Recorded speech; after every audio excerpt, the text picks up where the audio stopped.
నటి కీర్తి సురేష్ ఈ పేరుకు ప్రత్యేకమైన పరిచయం అవసరం లేదనే చెప్పాలి. మొదట్లో తన కెరియర్ని 2000 సంవత్సరంలో చైల్డ్ ఆర్టిస్ట్గా మొదలుపెట్టి ఆ తర్వాత 2013లో మలయాళంలో హీరోయిన్గా నటించింది. గీతాంజలి అనే మూవీలో.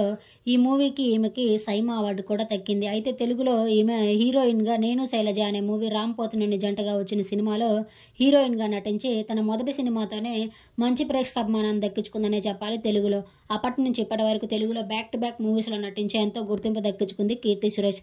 ఎంతో మంది సూపర్ స్టార్స్తో నటించి ఎంతో గుర్తింపు దక్కించుకున్న కీర్తి సురేష్ తెలుగులోనే కాకుండా మలయాళం మరియు తమిళ్లో కూడా ఎంతో మంది సూపర్ స్టార్స్తో నటించిందనే చెప్పాలి.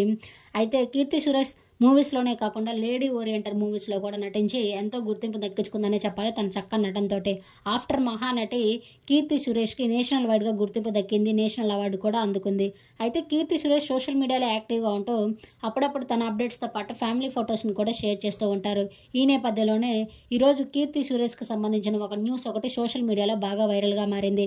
అయితే గత కొన్ని రోజులుగా రిలేషన్లో ఉన్న కీర్తి సురేష్ త్వరలోనే ఆమె పెళ్లి పెట్టలేకపోతున్నారట. ఈ డిసెంబర్ 11న గోవాలో ఈమె పెళ్లి జరగనట్లు తెలుస్తుంది. యాంటోనీ తట్టిల్ అనే వ్యక్తితోటి ఈమె రిలేషన్లో ఉన్నారట. అయితే వీరి పెళ్లి త్వరలోనే గోవాలో జరగనున్నట్లు, అయితే ఈ పెళ్లికి కొంతమంది బంధుమిత్రులు మరియు ఆమె ఫ్యామిలీ ఫ్రెండ్సే దీనికి అటెండ్ కానున్నారంటూ ఒక న్యూస్ ఇప్పుడు సోషల్ మీడియాలో బాగా వైరల్ అవడంతో ఈ న్యూస్ తెలియడంతో ఆమె అభిమానులంతా ఆమె సోషల్ మీడియా వేదికగా కమెంట్స్ చేస్తున్నారు. ఆ బ్యూటిఫుల్ ఫొటోస్ని మీరు చూసేయండి.